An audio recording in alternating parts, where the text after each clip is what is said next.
I, 19 female, have a brother, 21, who recently started dating a man in his 40s.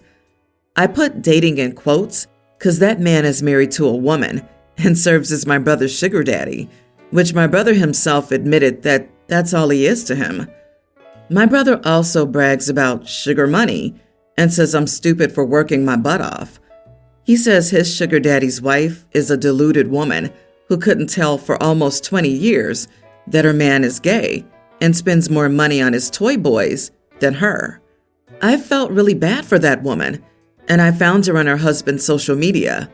I contacted her to tell her about her husband's cheating, which she didn't want to believe at first, but I showed her a picture of her husband and my brother holding each other outside our house, which I secretly took and told her to come the next day around the time I knew my brother's sugar daddy comes to pick him up. Well, that's what she did. And as expected, a huge scandal happened in front of our house once she caught them in the act. My brother's sugar daddy blamed my brother as he thought he was the one who set him up to break him and his wife apart and dumped him on the spot. My brother tried to convince him that he wasn't at fault, but it didn't work. He somehow managed to put together that I was behind this because he asked me if I was the one to expose his sugar daddy's wife. And I admitted that's what I did, because what they were doing was immoral and needed to be stopped. My brother then started screaming at me about how I ruined his life and that he'll need to go back to working at Mac now, all because of me later on. Even our mom took his side, saying that my brother's relationships are none of my business and I should have stayed in my lane and not got involved in a situation that has nothing to do with me. So now I want to know if I was indeed out of line here, even though I tried to do a good thing, as I wouldn't want to be manipulated like that woman was, who also thanked me for uncovering her husband's infidelity and even messaged me about how she wants to meet in person. Am I the idiot? Ask your mom if she would have preferred not to know if your dad picked up boys your age. You are not the idiot, and as someone who's been cheated on, the wife needed to know. Your brother needs to grow up. Be a sugar baby if he wants, but to someone who's single, I would out anyone's infidelity. Clearly, you have a better moral compass than your brother and mom. LMFAO, and the way he's like, now I need to go back to working. Bruh, how long did you think this was gonna last? If he's married and only with you because you're young, it's possible it won't last for life. I hate cheaters. I went off on my sister when she was with a guy who already had a girlfriend. I don't know if it's love or whatever. You don't cheat, and you definitely do not help a cheater. She learned her lesson after we caught him making out with another person in her car. LOL, that's some rich irony. Also, I must laugh about this absolute clown. Oh, poor 21-year-old will need to go back to retail because the rich cheating dude bounced. I know we were all a bit unbearable at that age, but this is hardly in the realm of life ruined. He can just find another sugar daddy if working is so beneath him. OP's brother is immature, but he may grow up one day. However, the reaction of OP's mother is very disappointing. Either she's a chronic cheater or she's taking in money from her son. OP, I've been racking my brain back and forth. I think you are the idiot. First off, your brother chose to work as a sugar baby. I don't think it's his responsibility to worry about his client's marital status. That's not a necessary part of their transaction. Second, this reads like you did this just out of spite for your brother. You wanted a front row seat to the fireworks show and disregarded the safety of everyone involved. You now have two people who have a reason to hurt two separate people in your house. You also went out of your way here just to make it happen. Your intentions were not out of the kindness of your heart. If you really wanted the moral high ground, what was the need for getting credit and putting everyone in your house in danger? Are you taking the moral high ground or just jealous? If I were in your brother's shoes, I'd cut you off from my life. I, 34 female, have kids, young male grammar school age, and male and female toddlers, with my husband, Luke. 32. Luke's family goes on a big trip in the summer holidays with the kids in a big Airbnb. Usually it's our family, Luke's 3 brothers, and their families, and not his sister Anna, 29. Anna never wanted to come before as she was single, and she said that there were too many kids for her to be around, 11 kids from the 4 families, and she wouldn't enjoy the activities set for the kids and couples. Anna's been dating Dave, 33, for the past year, and Dave has a son, Sam, tween. I met Dave at family functions with Anna. At our last family dinner at my house, Sam threw a tantrum over not liking the food and tried pulling the tablecloth off the table, spilling food and pushing plates on the floor, and breaking some of my tableware. Sam also kicked my older son and tried teaching some of the younger kids swear words. Anna and Dave apologized and were very embarrassed by Sam's behavior and helped us clean up. However, neither of them tried disciplining Sam, who ran away with his phone given to him by his mom and watched videos while everyone else was cleaning up. I've met Sam 8 times, and all have been negative experiences. Anna told me that Dave is scared of his ex-wife, so he won't override her parenting, and she doesn't believe in saying no to Sam. Every time Anna tries saying something to Sam, he just reminds her that she's not his real mom.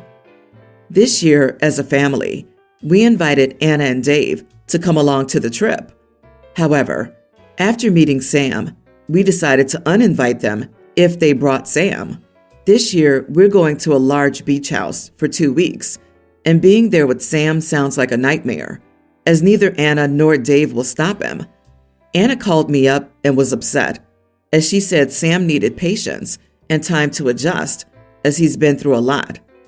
Sam's mom is getting remarried, and his dad has moved on, and excluding Sam from this trip was mean. Anna asked me to tell Sam to his face the next time that we meet that he will not be coming on that trip. I tried explaining to her this was a group decision, and for the sake of everyone's well-being and experience on the trip, we all said no to him. I offered to spend more time with Sam, Dave, and Anna separately outside the trip as a family, but she declined and will not speak to me. The rest of the family agrees with me, but the trip is next week now, and I'm not sure we're actually in the right. Not the idiot. Dave set the rule that no one can tell Sam what to do. The only thing left is not to allow Sam to come. If Dave and Anna can't get their head around that, then why do they want to come and ruin everyone's trip? That is super rude on their part. They're the only idiots. Call their bluff. Tell him to his face that his behavior is the reason his family isn't welcome on the trip. Poor parenting has created a child that cannot be disciplined by anyone, as instructed by Dave. It's unfair for one child to ruin everyone's vacation. And to be quite honest, if this child's behavior doesn't get addressed, not only will he be left out of this vacation, no one will want him around. This child will be excluded from more and more things unless something is done about his behavior. So the parents can fix it or get used to him not being invited to things. Dave and Anna need to get a different Airbnb nearby, bring Sam over in small doses, and remove him instantly when he misbehaves. They also need to agree in writing that they will pay for any damages that Sam does to your rental when he's visiting. This is the only way that Sam can transition into being welcome with everyone else after he's transitioned to your family rules. When he learns to behave, because otherwise he can't stay, and decides it's more fun to play with his cousins than create chaos, then he can share your Airbnb. It'll be a lot of work for Dave, but he created this problem. No vacation for him until he solves it. I had not thought of this compromise. They stay at a separate place. It's a good idea, though they could say it'll make it more expensive for them.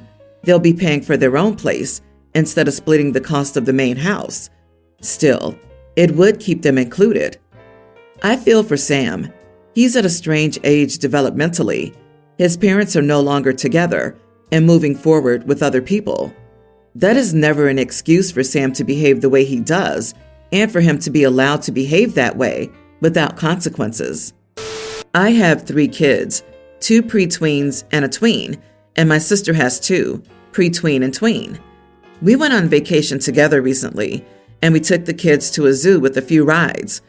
The kids went on the rides while my sister and I got coffee nearby. We told them to meet us at a certain table when they were done. My middle child, Sarah, came to me much earlier than her siblings and cousins. I asked if the ride scared her, and she said no, she just skipped the lines. I asked for clarification, and she said when there was extra space on the ride, they asked for single riders to come up to the front, so she did that for all 5 rides. I told her the point of her going with her siblings and cousins was to have fun with them, and that it was selfish of her to leave them so she could cut the line. I told her I understood why she doesn't have many friends if this is how she acts all the time, and she started to cry and ran to my sister. My sister ended up buying her ice cream and said that I was too harsh. She told my husband, and he's mad at me for speaking to her like that. Am I the idiot for calling my daughter selfish?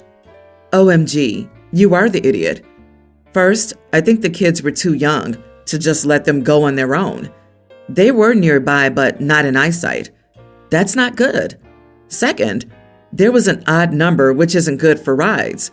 She took the single rider. They all could have. She was faster. Third, what an awful, awful thing to say to a child. She didn't cut the line. She wasn't selfish. And I bet she has a lot of friends. Way to drive your kid away from you. I get why you have no friends. What the heck is wrong with you? Your daughter did not cut in line. She volunteered when the ride operator asked for single riders. The point of vacation is to relax and enjoy yourselves. Your daughter did nothing wrong. Quite frankly, she's a pretty smart cookie. Just because her idea of fun isn't the same as yours doesn't give you the right to insult your child. Also, how about it? That's awesome. You feel so confident in choosing to go solo. It's a bold move that a lot of adults won't do, like going to dinner by themselves or a movie. People feel that there are certain activities that they can't do solo. Heck, it took me a while to do solo movies, and since doing it, I do it all the time. Last year, I went on my first solo vacation. It was amazing. You get to do what you want, when you want, and you don't have to worry about anyone else. I've 37 male, been friends with Lucy, 38 female, for about 30 years.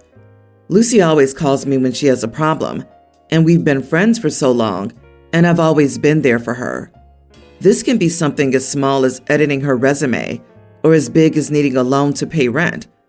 Unfortunately, Lucy only has one mode, emergency. So whether it's a crisis or a simple problem, she always approaches it in an emergency mode. The other day, I was taking a timed assessment for work on my phone. I was about 5 minutes into it when Lucy called me. As I was in the middle of the assessment, I declined the call and sent her to voicemail. As soon as I did this, she called back. I once again declined and put her into voicemail.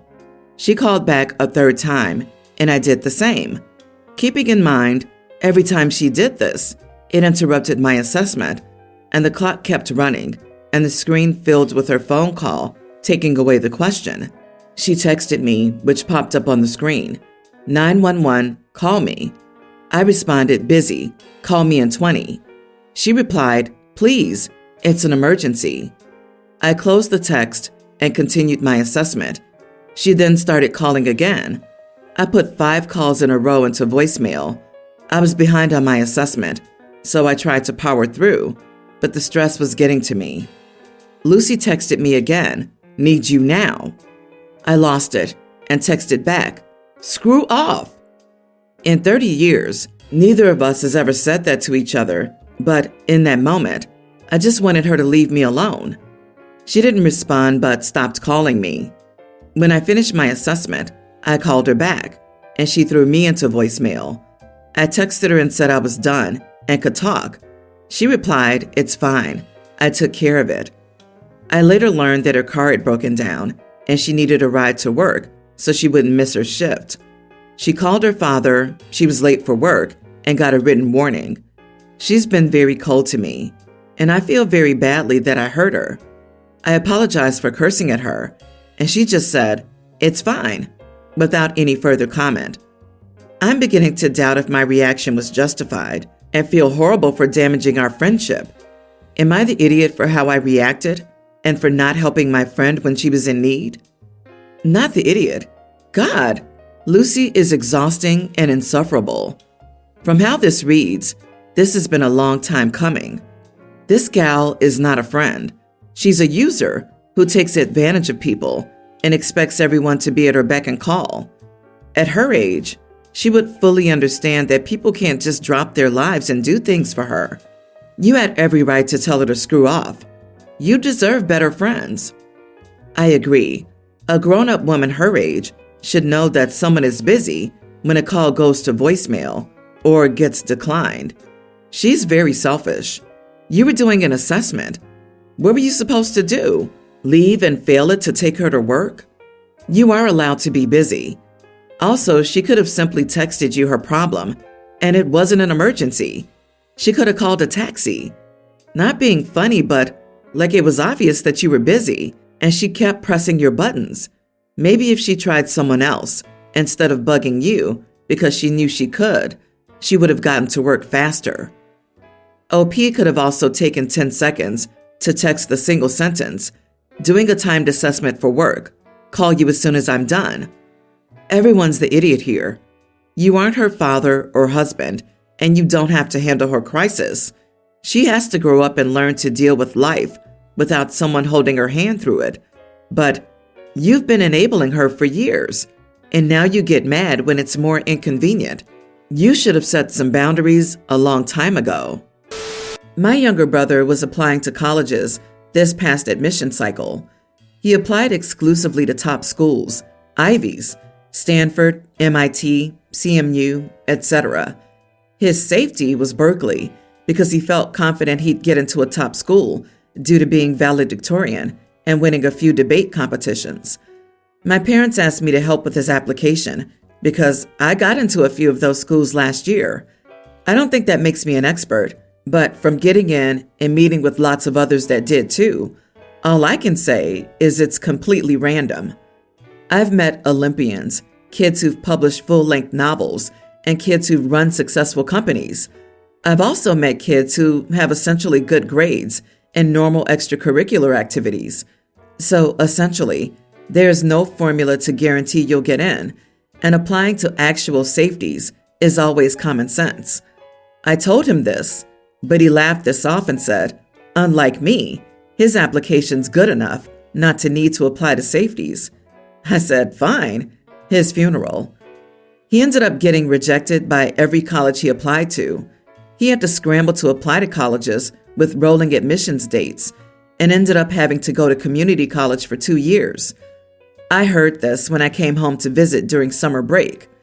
Given the context of his arrogance about his application and denigrating mine, I found it incredibly funny. So I started laughing about it. He got angry and called me an idiot for laughing at him instead of being supportive. I honestly think he had it coming. Am I the idiot? Not the idiot. For the record, there's nothing wrong with community college, but my thing is, he was perfectly fine insulting you when you were trying to help and gave sound advice. Is he the golden child? It sounds like he's always got what he wanted in life, and this is a good reality check. Everyone's the idiot here. More him than you. You don't kick someone when they're down. Laughing at him is just going to hurt your relationship with him.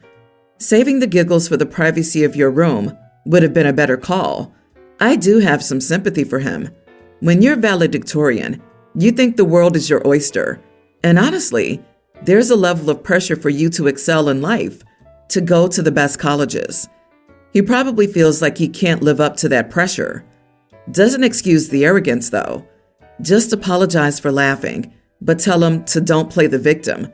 Kick butt in community college for 2 years, save money, then go to university, even if it's not Princeton.